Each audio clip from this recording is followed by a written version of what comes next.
Olá!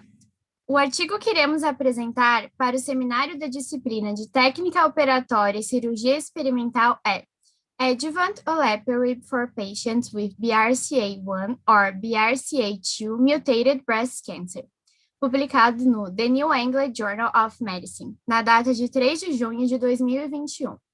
Nosso grupo é composto pelos acadêmicos Eduardo Dallagnol, Giancarlo Tumeleiro, Paloma Gaspar e Victoria Deschin. Os genes BRCA1 e BRCA2 são supressores de tumor. Essas proteínas reparam o DNA danificado e, portanto, desempenham um papel na garantia da estabilidade do material genético de cada célula. Quando um desses genes sofre mutação, o DNA pode não ser reparado de maneira adequada. Com isso, há maior probabilidade de as células desenvolverem mutações genéticas, o que pode acarretar em tumores. As PARPs são enzimas que têm a capacidade de realizar a transferência de ADP-ribose para proteínas. Essas enzimas são importantes em vários processos celulares, como o reparo do DNA.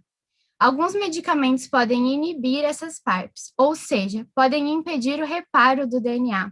Isso propicia um acúmulo de mutações, desencadeando a morte da célula cancerígena. O financiamento foi realizado pelo Breast International Group e pela NRG Oncology in the United States, que são organizações de pesquisa sem fins lucrativos, e pela indústria farmacêutica AstraZeneca. O estudo foi conduzido de acordo com a Declaração de Helsinki e foi aprovado pelo Conselho Institucional de Revisão de Ética de cada centro participante. Além disso, todas as pacientes assinaram um termo de consentimento livre e esclarecido. O estudo foi desenvolvido entre junho de 2014 e maio de 2019, com 1.836 pacientes. Foi um ensaio randomizado de fase 3, prospectivo, multicêntrico, multinacional e duplo cego. Os participantes do estudo foi requerido que tivessem uma variante patogênica ou provavelmente patogênica do gene BRCA1 ou BRCA2, que se tratasse de um tumor HER2 negativo, podendo ter status positivos para receptor de hormônio, ou ser um câncer de mama triplo negativo, que tivessem completado o tratamento local e pelo menos 6 ciclos de quimioterapia adjuvante ou neoadjuvante com antraciclinas e ou taxanos. 1.836 pessoas participaram dos estudos e foram submetidas a uma randomização de proporção 1 para 1, onde uma parte tomou olaparib 300 miligramas durante um ano, 2 vezes ao dia, e outra parte tomou placebo 2 vezes ao dia durante um ano.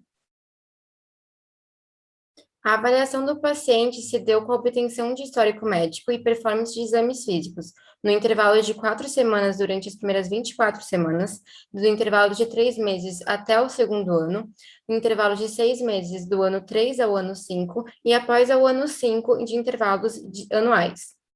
A imagiologia foi utilizada para acompanhar o desenvolvimento da doença mestática toda vez que exames físicos, exames laboratoriais e sintomas indicassem uma probabilidade de recidiva.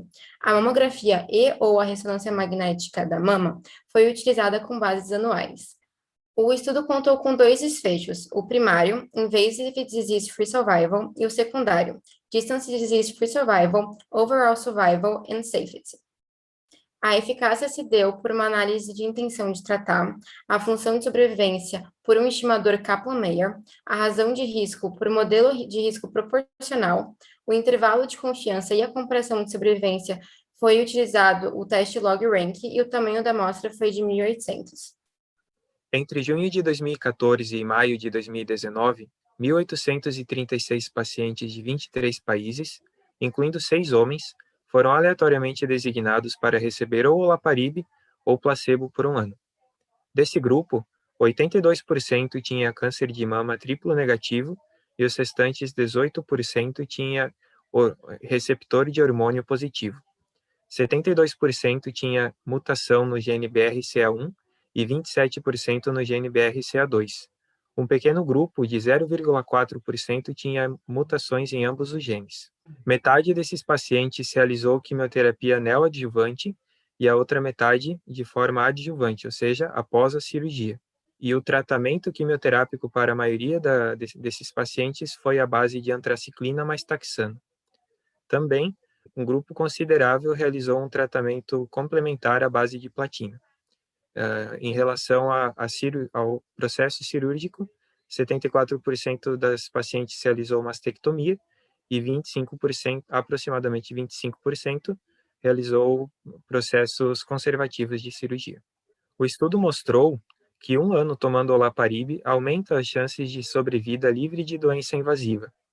A porcentagem de pacientes vivos e livres de doença invasiva após 3 anos foi de 85,9% no grupo que tomou olaparib e de 77,1% no grupo que tomou placebo, uma diferença de 8,8%, com intervalo de confiança de 95% entre 4,5% e 13%.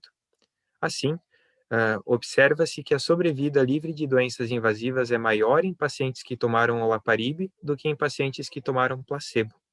O hazard ratio é de 0,58, com intervalo de confiança 99,5% entre 0,41 e 0,82.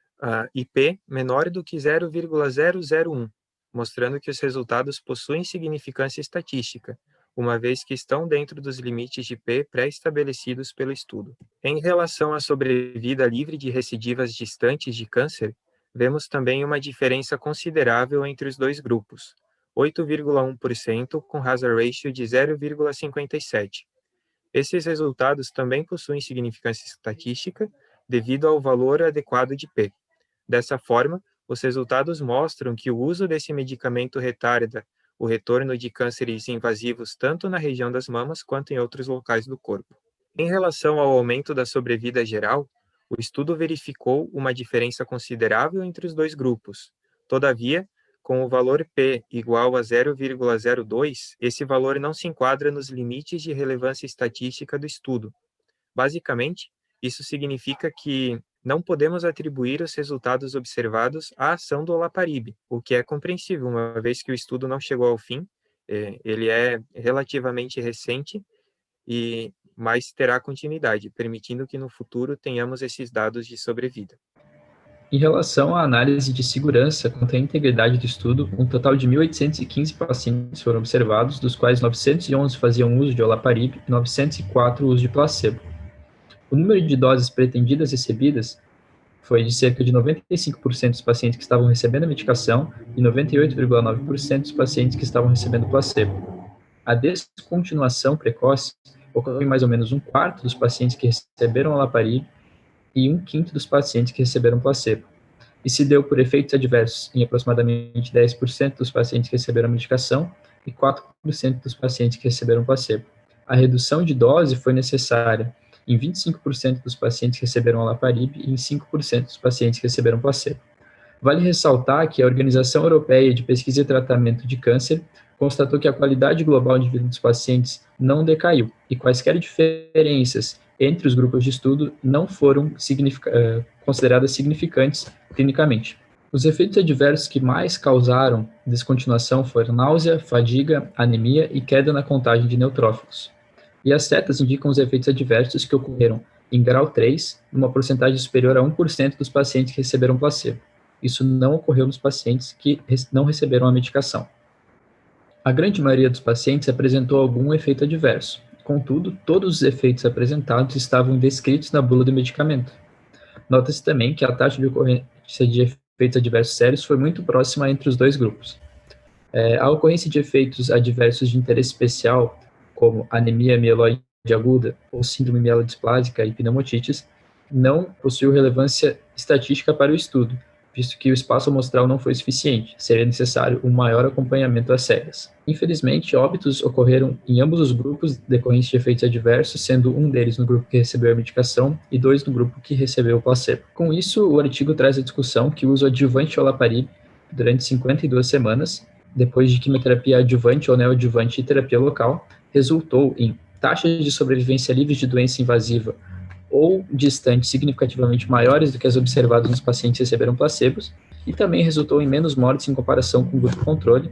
Contudo, essa diferença não alcançou o limiar de significância estatística previamente definido pelo estudo, sendo necessário um maior tempo de acompanhamento às cegas. Com isso, o estudo conclui que um ano de uso adjuvante de olaparib pode reduzir significativamente o risco e prevenir a progressão para doença metastática entre pacientes com câncer de mama precoce de alto risco e linhagem germinativa BRCA1 ou BRCA2 patogênica. O estudo também mostra evidências da importância do sequenciamento dos genes BRCA1 e BRCA2 como biomarcadores para a escolha de terapia sistêmica para câncer de mama precoce. Aqui estão as referências do artigo.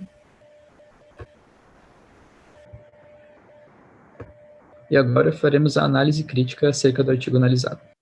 O título é claro e conciso, mas não apresenta o tipo de estudo nem expõe as variáveis principais, como, por exemplo, ser HER2 negativo. O resumo contém boa contextualização e expõe os principais resultados encontrados. A conclusão retrata satisfatoriamente o desfecho primário, porém não aborda resultados do desfecho secundário. A introdução contém contextualização completa e explicativa e justifica o estudo, além de delimitar hipótese e objetivos. A metodologia de análise de dados é precisamente descrita no apêndice suplementar, realizada por instituição independente. Porém, o conflito de interesses não é descrito de maneira evidente no artigo. O estudo conta com uma metodologia organizada, com um bom desenho e esse sendo bem supervisionado. Os critérios de elegibilidade de pacientes estavam bem definidos e em seu apêndice estavam descritos o método de exclusão. Procedimentos de ensaio, os desfechos e análise estatística estavam bem claros. As informações adicionais relevantes estavam listadas em um apêndice suplementar, uma estratégia bastante interessante, pois ao tempo que não perdeu informações, não houve um prolongamento no texto do artigo propriamente dito. O estudo foi passível de reprodução. Agora, para falar um pouco dos contras, a gente pode citar o uso do placebo, quando o mais apropriado nessa situação era comparar o olaparib com um tratamento já existente para determinada condição. E também, as datas relevantes estavam desorganizadas e pouco evidentes no texto do artigo. Em relação aos resultados, os objetivos do estudo foram contemplados. A apresentação dos resultados foi feita de forma clara e organizada, fazendo uso de tabelas e gráficos, e os dados também foram apresentados de forma muito completa. Apesar de ser um estudo muito amplo, envolvendo diversos países, essa apresentação foi completa, fazendo uso, inclusive, do apêndice para não tornar também o artigo em si muito carregado e poluído de informações. Foi feito também o esclarecimento de resultados não conclusivos, que seria no caso da sobrevivência geral, porém, os resultados eles não foram muito claros na especificação do acompanhamento mediano. Em relação à análise da discussão, o artigo assume fragilidades estatísticas, como no caso da sobrevivência geral, realça todos os resultados importantes obtidos e os compara com análises prévias realizadas. Contudo, falta a comparação desses resultados com outros estudos já feitos na área. Outro ponto positivo seria o destaque da relevância da pesquisa. E, contudo, não houve uma delimitação de conclusão no corpo do artigo, o que é um ponto negativo. Em relação à bibliografia utilizada, os materiais referenciados no artigo vão de 2002 a 2021. 27 das 36 referências utilizadas datam de 2009 a 2021. Escolhemos a data de 2009, pois essa data marca 5 anos antes do início dos estudos para o desenvolvimento do artigo. 18 das 36 referências datam de 2016 a 2021. Isso mostra que houve uma atualização do conhecimento no decorrer do desenvolvimento do estudo.